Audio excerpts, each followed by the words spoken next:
So welcome guys, update tayo ngayon dito sa ating taniman. So after a month or two, so eto na nga ang mga bunga ng ating green beans. O sa Pilipinas, kilala siya sa tawag na Baguio beans. Uy, meron nga pala tayong guest of honor today, Madam Myra, kulay green. Yan, panggulay. Oh, hindi mo pinitas yun, sayang. Pipitasin. Ayun no guys, Baguio beans. Pabili po. Hindi, libre yan. O dito pa marami, dito. So guys, i-walk through ko muna kayo. So ito, amaranth guys, o kulitis. So meron tayong bulaklak ng kalabasa right there. So ito ang ating mga sitaw guys.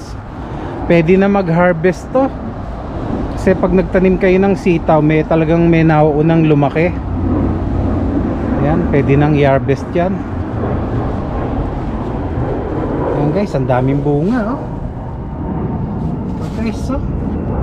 Ayan oh, pang-ani na siya. So, ayan, meron tayong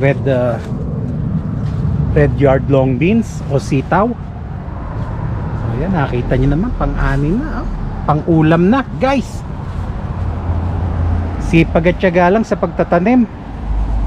Yung susunod na ani dyan, paniguradong ubod ng dami. Ito lang unang harvest, yung mga nauna siyang bulaklak. Kaya yan, bibigyan natin si Madam Myra. Dito pansahog sa pansit, pang gulay, ginisa.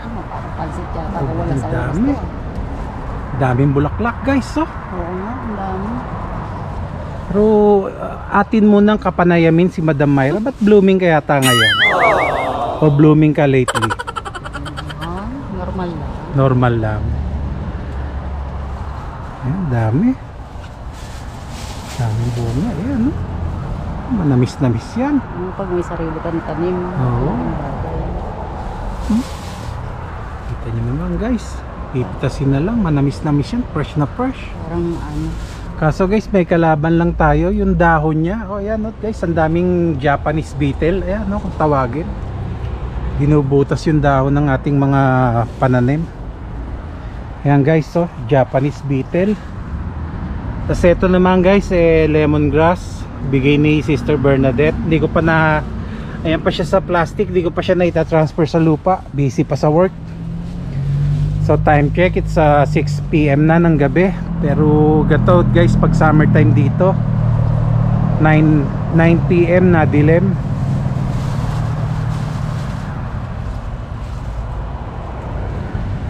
Ayan, daming mapipitas, pitas ng pitas madam.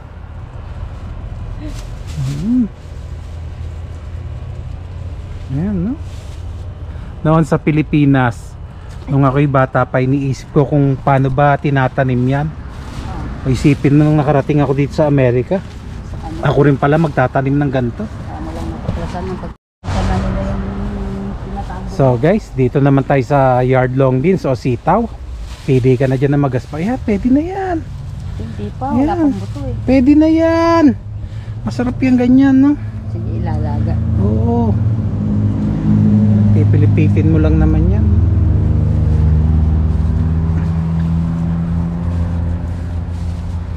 Yan guys, ganyan lang yan, papaikutin nyo lang oh. Diba? Ano? Ang ganda nito. Ang ganda ng sitaw, walang buto. Sanay na sanay guys magpitas ng sitaw to oh. Sama probinsya mo madam? Sa Sambales. Sambales. Tulungan natin ito.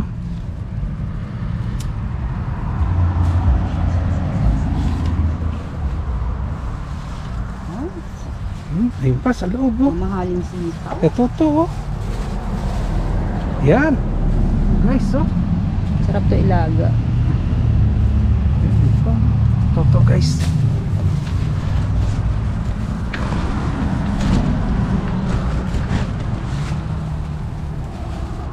Naputol yung dulo. Wala na. Wala na siyang Yun. Yun, ganda. Magaspang na yan. Oo, malapit na siya mag-ano. Yan.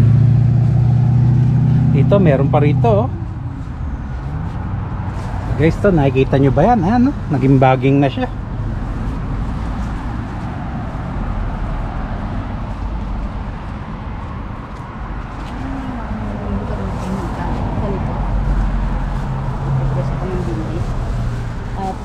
Buto ba? Kailangan mo? O buto. Ang dami ko dyan. Pagka tumanda na. Oh, kukuha kita. Hindi, marami akong buto. Marami pa dyan. Oo. Parang late na kung itatanim ko pa ngayon. Hindi. Hanga nga ako sa tanim mo. Malamig na. May inaani ka pa. Eto, mainit pa to. Laos na. Hanggang ano lang yan guys. Hanggang 3 ane pag sinuwerte ka. Sa totoo lang, mas matibay itong ganito. Ito. Ito oh, itong ganitong sitaw.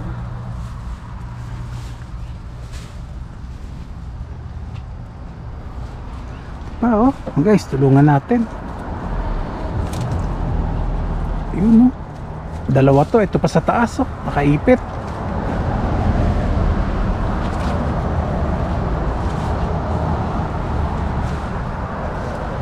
Ako na bali. Naputol.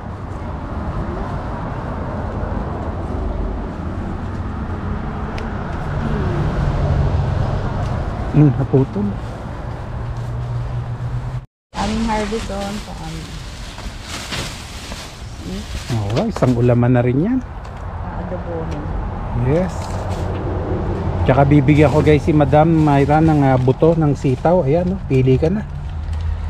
Para may pantanim ka rin ng variety ko. Parang 3 klaseng buto to. Oh, iba-iba yan. Sitaw. May sitaw, may ewan ko kung mabubuhay pa yung yan yung kulay pula. Beans. Ah, yan yung ano yan. Yung 4 kantos. Ay, ano? Ano yan? Ay, sigarilyas. Sigarilyas. Ito, opo. Upo. Kalabasa. May kalabasa. Halo-halo. Oh, yan yung pula. Yan yung pulang ano. Yan yung pulang sitaw, guys. Ito. Kulay itim yung buto, pulay yan. Yan. O, kuha ka na.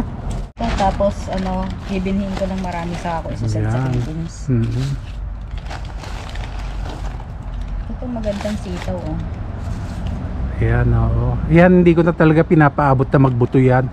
Mas mamura siya, mas masarap. Ano siya? Maiksi lang ang buhay nito.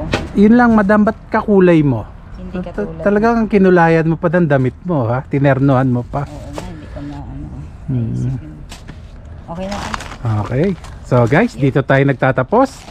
So ito ang update sa ating backyard garden. So hanggang sa muli, please don't forget to like, comment, share, and subscribe. Bye!